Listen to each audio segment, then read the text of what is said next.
tomorrow together.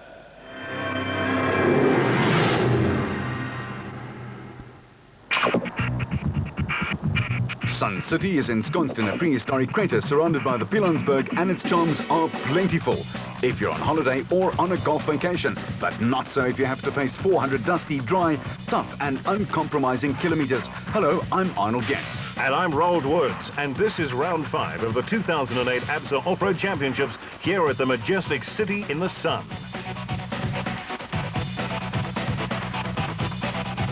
And all of the off-road scene's royalty had gathered here to fight for the national crowns in 6 classes. Most of which were far from settled or concluded, it must be said. But just before the wheels really got rolling, there was a lot of last-minute preparation going on in the car park at the gambling resort. And the teams knew that this was no time to gamble. They had to get things spot on right before the prologue, as the Nissan squad had clinched 3 of the first 4 wins on offer in the production car class.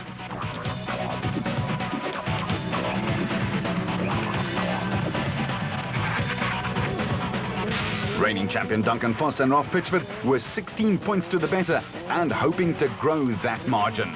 We caught up with Neil Woolridge's navigator, Kenny Schulthammer. Kenny, super season so far, just no win. Ready for one now? No, we need to gather more points. We'd obviously like to get a win now. We've still got, I think, maybe one more race with these tyres, so we'll just have to complete a little bit conservative in the rocks. But no, the car is fantastic. We've made a few improvements, and we're looking forward to it. Now, how often have you done the race here at Sun City? I mean, it's been a few, hasn't it? Do you keep count? Oh, I don't count. How old are you? No, we've done it quite a few times. We've enjoyed it. We've had good success. It's good terrain, hard, difficult stuff, a bit technical in places, but very high speed. Pundits say that this is one of the toughest, if not the toughest. What do you say to that? I don't know, they're all getting tough, you know. It's as tough as the competition is, and, you know, we've been fortunate that the cars stay together, so we've had a good run at Sun City itself. It's very nice terrain, very mountainous, rocky. But like I said, the high-speed stuff is there as well, and a lot of unnatural terrain with all the mining going on, so there's a lot of unnatural stuff, so you've got to watch where you are. Always a good thought to have in mind when you're taking on the Northwest Province's terrain. Toyota's new man, Anthony Taylor, was on the other side of the spectrum. It's the first time for me here at Sun City, so I don't know what to expect. I've just heard a lot of stories about the place, that it's a very nice event, a lot of rock, a lot of trees, quite hard ground. So yeah, fortunately the place where we normally go testing has got fairly hard ground, which is quite nice. I'm used to how the Bucky responds on hard ground. But yeah, I think it's going to be quite a good event for us. Yeah, once again, you know, I think we have been doing a bit of testing, Mark and that, and also Mark having come off his win at in PE with the rally car. I think it's just given the whole team a lot of confidence for the weekend. The performances of the Toyotas on the rally and off-road circuit must have been a great mental and physical fillip for the whole team. Yeah, it certainly has. You know, everyone's on a high, the team's working very well together, you know, everyone from Castrol to Oda. So I think the hype is there, and let's just hope for a very good result. In the second Sasol Nissan Navara car, Hannes Grobler certainly needed a result too. We've got a very good chance to do well on this event. We're going to try for a win. Yeah, we had bad luck for 3-4 events now in a row. I think that's going to change, and I'm very happy with the car at the moment, and I'm sure we're going to be there and give a few guys a surprise. When you've been winless for a while, such as this, what do you do? Is it a mental hurdle for you? Yeah, you definitely have to keep your head, you know. It could become difficult for yourself if you make it difficult for yourself, you know, by thinking that everything is going to go wrong in the future as well.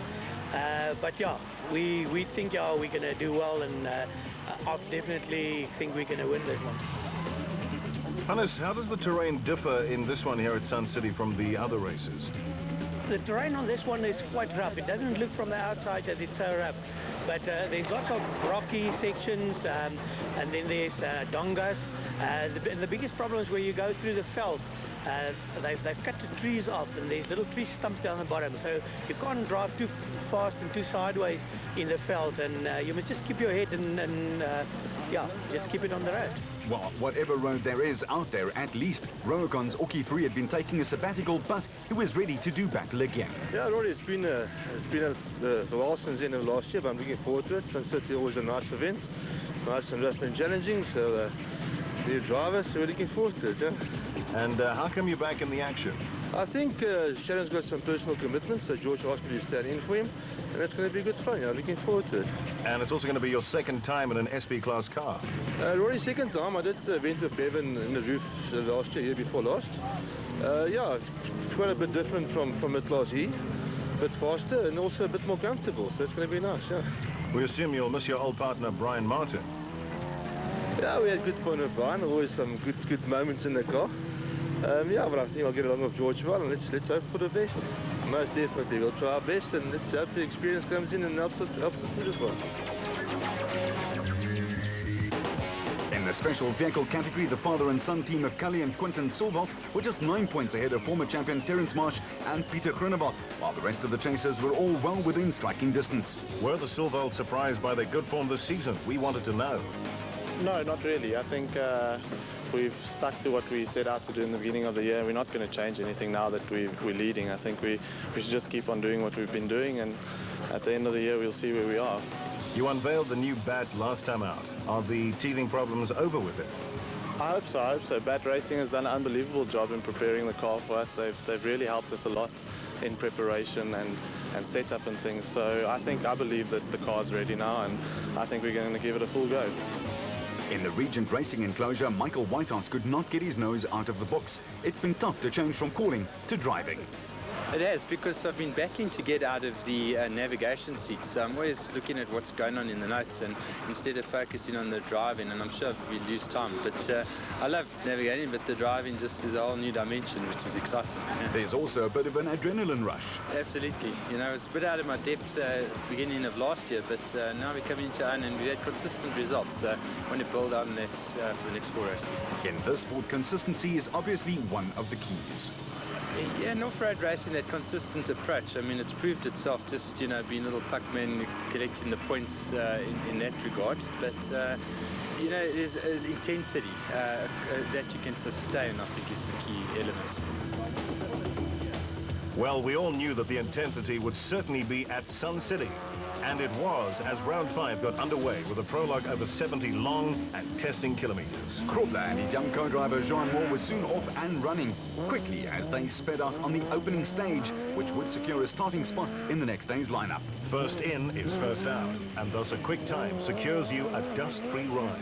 Clearly, the 3-time champion and evergreen veteran was desperate to get pole position, and he led through the early time checks.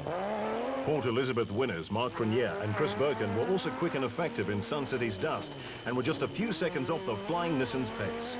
This duo are also going well in Class S2000 in the National Rally Championship Series and are doing a great job of defending their hard-won title from 2007.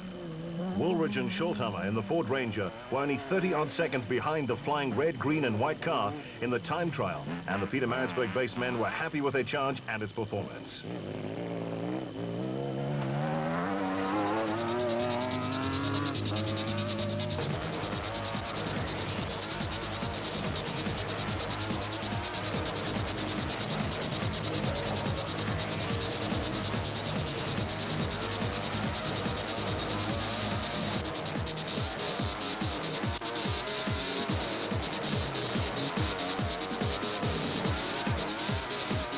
The special production vehicle dominated the top 6 in the prologue, and father and son Hichu and Jaap de Bruin in the Mecca and Excel dealer team colours were also putting together a very solid opening drive. They've been slightly inconsistent this season and needed to up their game. And it looked like they got it right this time.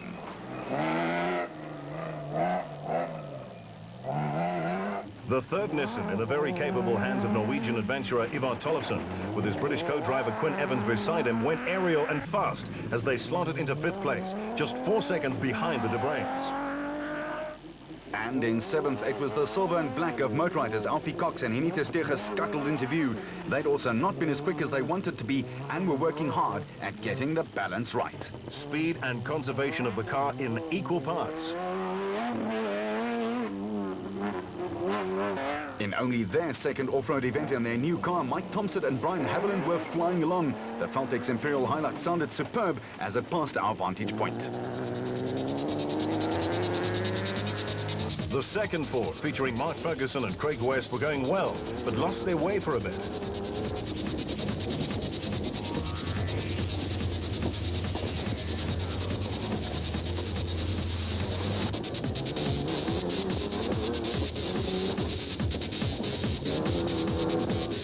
With the leading Class D car of that of Rhobi Nissan's Henry and Mauricio Matten, who was second on the points log after 2 finishes and 2 DNFs. Anthony Taylor and his co-Robin Houghton were in the walls a little. They had a flat and then stopped after a noise from the back of the car drew their attention, only to find that it was a loose jack, so they lost valuable time.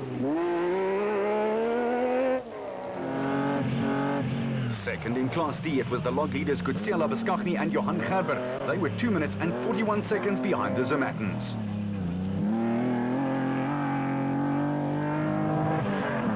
While Class E leader Jack Peckham and Lucio Santoro, the defending national champions, took the low road when they should have taken the high road. Still, they got through okay enough.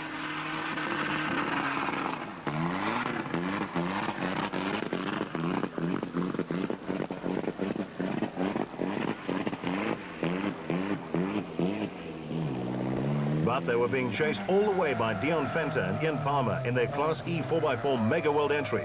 They clocked exactly the same time as the Ford Geo in front of them. The race proper would be a showdown of note. With Baden tyres as Thomas Rundle and Rob Howie, who were acquitting themselves well early on, but they stalled it here and subsequently lost a lot of time too. But Grobler certainly did not lose any. He and Moore in the Nissan got an 18-second win over Cronje and Burke. Taylor and Houghton rounded up the top 10. The big Atlas Copco of Gary Berthold and Andre Vermeulen led the special vehicle entries off the start line for their 70-kilometer prologue jaunt.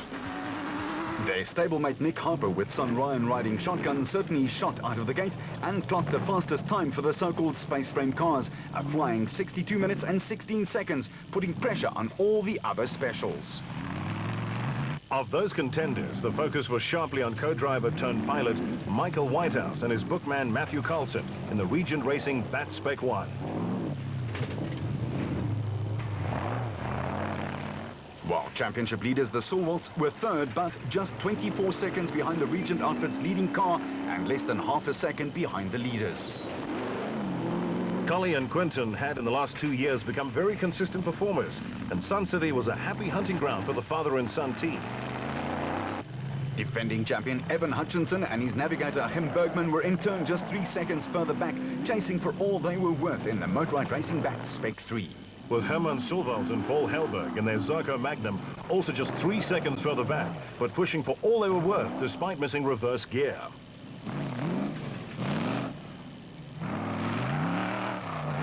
In Class P, the prologue pace setters were brothers Johan and Etienne Besaidenout in their Adenko Bat.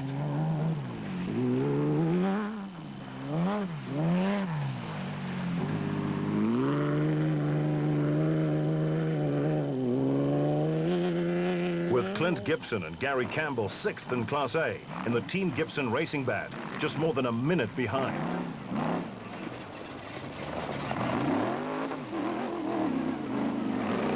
The severity of the prologue route was just a foretaste of what was to come. Clearly, Saturday's almost 400k ride would be a jawbreaker. Second in Class B, it was siblings David and Gary White in the all-blue Rokon off-road racing bat. While Colin Matthews and Alan Smith in the First Century Property Development bat were 7th in Class A, but only 92 seconds off the pace. Botswana winner Shamir Varayawa and his navigator Siegfried Rousseau had been very consistent all season long, and with the win under their belts, they were brimming with confidence. But in Class B, the same could not be said for the Keymax property entry of Jan Kraai and Tito Furcht. They had had a patchy season after Jan won the national title last year, and they needed a good showing here.